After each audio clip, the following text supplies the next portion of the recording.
रात के सन्नाटे में दूर एक सुनसान इलाके में स्थित थी एक पुरानी उजाड़ हवेली। इस हवेली के चारों ओर की घनी झाड़ियां और टूटी फूटी दीवारें एक डरावना माहौल पैदा करती थी। लोगों का कहना था कि इस हवेली में कोई कभी गया तो वापस नहीं लौटा।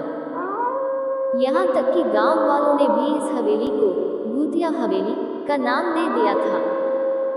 विनय, एक साहसी और निडर युवक जो खुद को भूत प्रेतों की कहानियों में विश्वास नहीं रखता था, उसे उस हवेली के बारे में सुनने के बाद वहां जाने की ठान ली। उसने सोचा, क्या सच में कुछ ऐसा है या ये सब केवल डरावनी कहानियां हैं।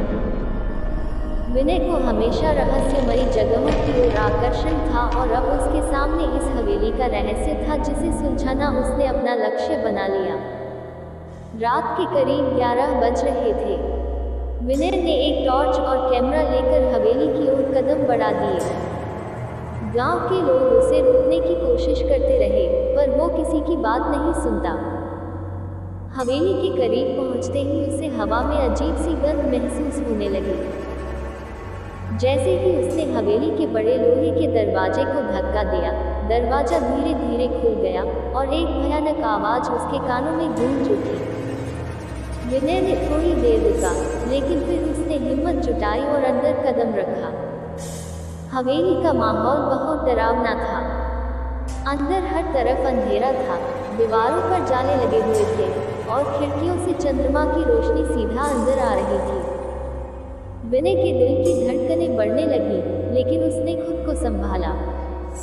उसने अपने कैमरे को चालू किया और कमरे में आगे बढ़ने लगा।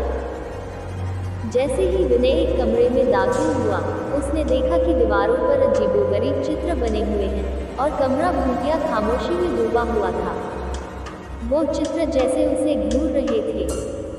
अचानक उसकी टॉर्च की रोशनी मध्यम पड़ने लगी और एक ठंडी हवा का झोंका कमरे में बहने लगा।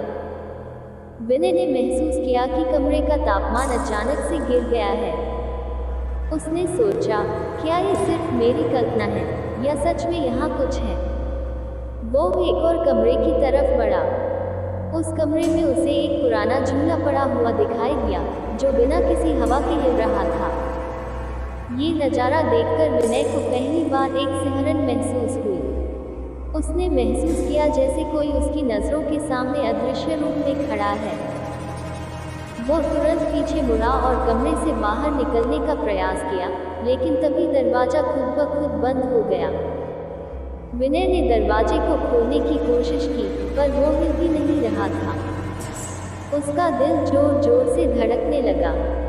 तभी उसे एक अजीब सी फुसफुसाहट सुनाई दी, तुम्हें यहाँ नहीं आना चाहिए था, लौट जाओ।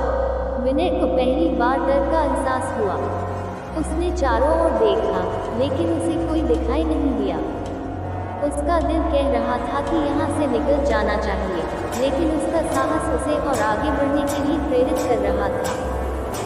वो उस फुसफुसाहट के पीछे की आवाज़ का पीछा करते हुए हवेली के नीचे के तहखाने की ओर बढ़ा। जैसे ही उसने तहखाने का दरवाजा खोला, उसे एक गहरी सीढ़ियाँ दिखाई दी जो नीचे अंधेरे में खो रही थी। विनय ने सीढ़ियाँ उतरना शुरू किया।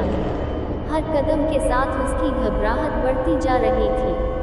तहखाने में पहुंचते ही उसे एक पुराना बड़ा सा दर्पण दिखाई दिया। उसने दर्पण में अपनी परछाई देखी, लेकिन उसे लगा कि उसकी परछाई हिल रही है। उसने ध्यान से देखा तो पाया कि उसकी परछाई की आंखें लाल रंग की हो गई हैं और वो उसे डरावनी नजरों से घूर रही है। वो पीछे हटने लगा, तभी उसकी परछाई ने धीरे धीरे हाथ बढ़ाकर उसे अपनी तरफ खींच लिया। विनय ने खुद को छुड़ाने की कोशिश की, लेकिन वो जितनी कोशिश करता, उसकी परछाई उतनी ही मजबूती से उसे खींचने लगी। अचानक उसकी परछाई ने एक भयानक चीख मारी और विनय ने अपनी आंखें बंद कर ली। जब उसने आंखें खोली, तो उसने खुद को तहखाने में अकेले पाया। उसे समझ नहीं आ रहा था कि वो किसका सामना कर रहा था। विनय ने तुरंत तहखाने से बाहर निकलने का प्रयास किया, लेकिन अचानक उसे किसी की ठंडी उंगलियां अपने कंधे पर महसूस हुई। वो पीछे मुड़ा तो एक पुरानी सड़ी गली आत्मा खड़ी थी, जिसकी आंखों में गुस्सा और दर्द भरा हुआ था। तुम्हारी हिम्मत कैसे हुई मेरे घर में आने की? आत्मा ने भयानक आवाज में कहा। विनय ने कांपते हुए कहा, अम्मा, मुझे माफ कर दीजिए, मैं केवल हवेली के रहस्यों के बारे में जानना चाहता था। आत्मा ने गुस्से से कहा, यहाँ से वापस चले जाओ और कभी लौट कर मत आना, वरना तुम्हारा भी यही नशर होगा जो बाकी लोगों का हुआ है। विनय ने बिना कुछ सोचे समझे तहखाने से बाहर भागा और सीढ़ियां चढ़ते हुए सीधे बाहर आ गया।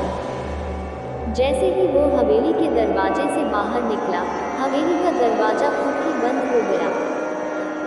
विनय ने पीछे मुड़कर देखा और उसे एहसास हुआ कि वो इस हवेली में दोबारा कभी कदम नहीं रखेगा। उस रात के बाद से विनय ने कभी उस भूतिया हवेली का नाम भी नहीं लिया और गांव के लोग अब उसे हवेली के बारे में पूछने पर भी मना करते थे।